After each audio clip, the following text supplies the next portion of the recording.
Welcome to tonight's class, and tonight we are studying Parashat Vayeshev, and we're studying the holy words of Rav Shimshon Pincus.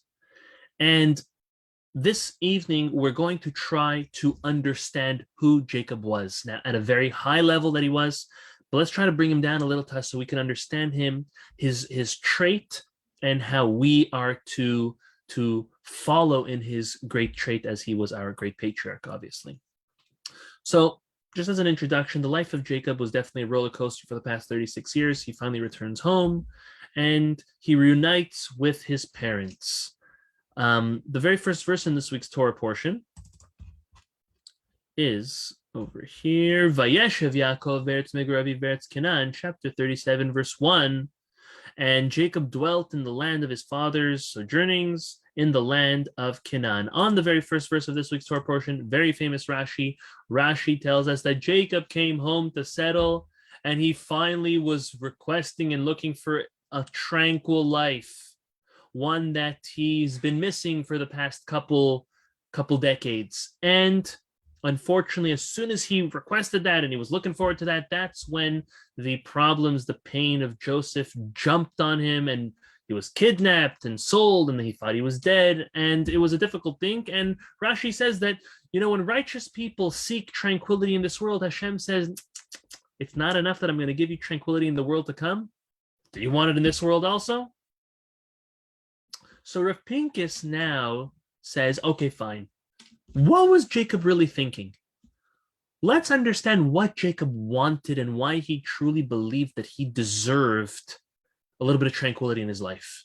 So you know what Jacob did? He didn't look too far. He looked at his father, he looked at his grandfather, and he said, I don't want to be so different.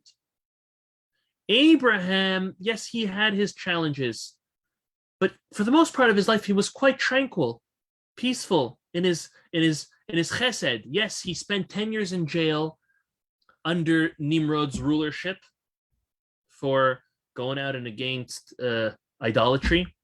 He had the 10 tests of faith from God, but after Akedat Yitzchak, after the test of coming and slaughtering Isaac, the rest of his life was pretty tranquil, and to the point where God was so sensitive to Jacob, to Abraham's feelings and having his tranquility, that he passed away 5 years premature at 175 instead of 180, in order that he shouldn't endure the pain of seeing his grandson become a treacherous, horrible, monstrous human being, Esav. Then he looked at Isaac. Jacob looks at Isaac and he says, well, Isaac practically sat his entire life at home, studying Torah, praying to God, almost no issues at all, serving Hashem. So Jacob's like, well, why do I have to be so different? Let me be similar to them.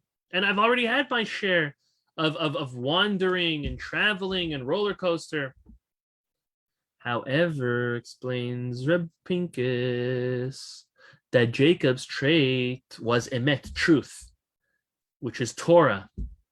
And the Torah says, take a look at your screen.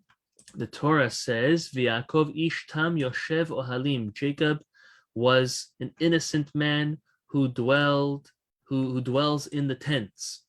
Meaning, the Talmud says that the merit of a person learning, committing to Torah, is that they will inherit an inheritance with no bounds. They'll be rewarded with an inheritance with no bounds. That is the trait of Torah. The inheritance of Abraham and even of Isaac did have bounds. Their merit, the reward, was limited, meaning the trait of chesed, of loving kindness, to a certain point does have a limit. At a certain point, a person could feel like they're fulfilled with how much they've done and given and helped others. And even the trait of prayer, which was Isaac's trait, a person could feel kind of satisfied at one point that they prayed enough for something, or that they've understood, they've come to the Siddur, the prayer book, and now they are completely fluent in it, forward and backward, and they understand and they connect to it, and they've mastered prayer, so to say.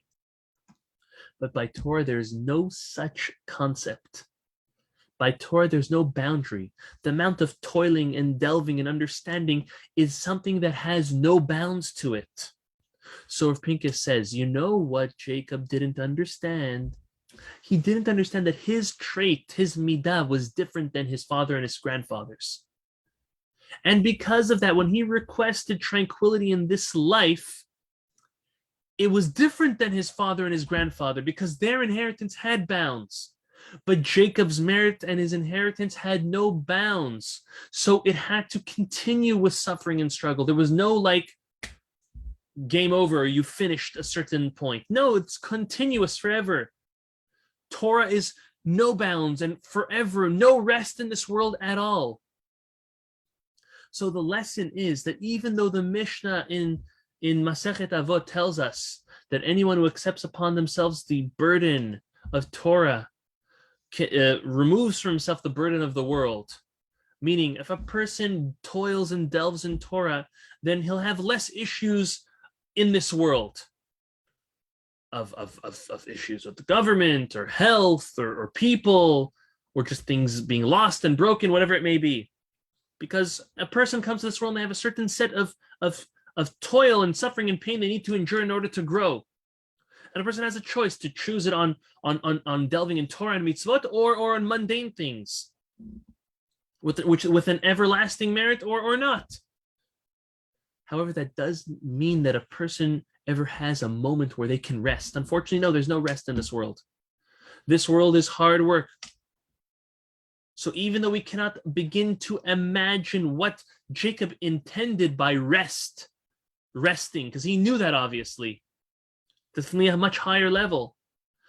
Pincus says that you know what Jacob was alluding to? Jacob was already wanting to partake in the reward of the world to come in this world. And he was the only one who ever wanted that because we know that Jacob never really died. Vayeshev Yaakov. That he really lived on forever. So Jacob was the only one who ever had this thought to ever want to enjoy the pleasures of the world to come in this world. But God told him you can't do that. God told him you have to wait till the next world. So the lesson for us is that we have to realize that this world is a place of hard work that bears fruits and reward. So we should not look for ways to obviously complicate our lives, but to look for ways to work hard and grow through them and to succeed in them. So now let's move a little forward where Pincus takes us. Let's move a little forward to when the brothers are finally fed up with Joseph and they want to kill him. And instead they end up selling him as a slave, and they come and they return to their father with a bloody coat, saying that their brother, or Jacob actually concluded himself that Joseph was killed by a wild animal. The Torah says that Jacob refused to be consoled by anyone. He refused to accept what happened.